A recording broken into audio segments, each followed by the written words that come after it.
ছোট্ট পার্বত্য ত্রিপুরা রাজ্যের জনজাতি অংশের সম্প্রদায়ের মানুষগুলোর মধ্যে বরাবরই জমাতিয়া সম্প্রদায় নানান প্রকারের ধর্মীয় আচার আচরণ করার মধ্য দিয়ে ব্যাপক সাড়া তৈরি করে থাকে। এরকমই এক আচরণের অংশ হিসেবে প্রতি বছর যথাযথ বিধি নিয়মকে মান্যতা প্রদান করে চৈত্র মাসের নির্দিষ্ট তিথিতে গঙ্গা পূজার আয়োজন করা হয় জগৎ সংসারের মঙ্গল কামনায়।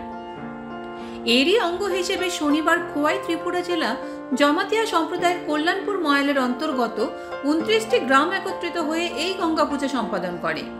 কল্যাণপুরের দক্ষিণ ঘিলাতলির সত্যগুরু পাড়ার খোয়াই নদীর তীরবর্তী স্থানে এই গঙ্গা পূজার আয়োজনকে ঘিরে রীতিমতো মিলন মেলার পরিবেশ পরিলক্ষিত হয়। জমাতিয়া সম্প্রদায় বা জনজাতি অংশের মানুষের এটি ধর্মীয় আয়োজন হলেও ব্যাপক সংখ্যক জাতি জনজাতি অংশের মানুষজন এই গঙ্গা পুজোতে অংশগ্রহণ করেন।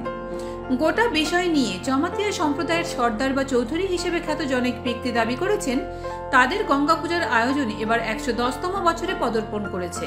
প্রতি বছর নিয়ম করে চৈত্র মাসের শনি কিংবা মঙ্গলবার অমাবস্যা বা একাদশী তিথিকে বাদ দিয়ে এই গঙ্গা পূজার আয়োজন করা হয় জগৎ সংসারের সার্বিক মঙ্গল কামনায়। এই পূজা আমরা গঙ্গা পূজা, এখানে আমরা পিতৃপুরুষ হইতেই এটা আমরা গঙ্গা বছরে একবার আমরা পূজা হিসেবে এই চৈত্র মাসে মঙ্গল এবং শনিবার দিন ধার্য করে আমরা দশমী এবং অমাবস্যা এই তিথি বাদে আমরা এই পূজা পরম্পরাগতভাবে করি।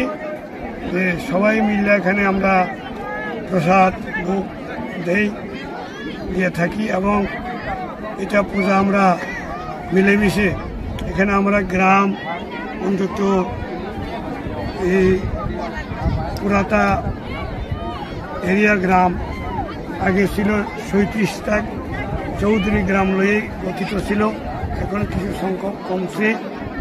তাই বলে আমরা এই পূজা করতে করতে এখন 110 বছর অবধি রানিং চলে।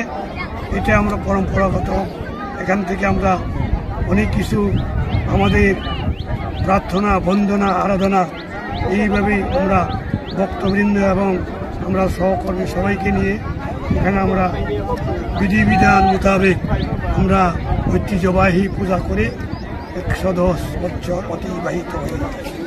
ত্রিপুরা থেকে বিক্রম কর্মকারের report, U Bangla TV. U Bangla TV, হৃদয় ছুঁয়ে যায়।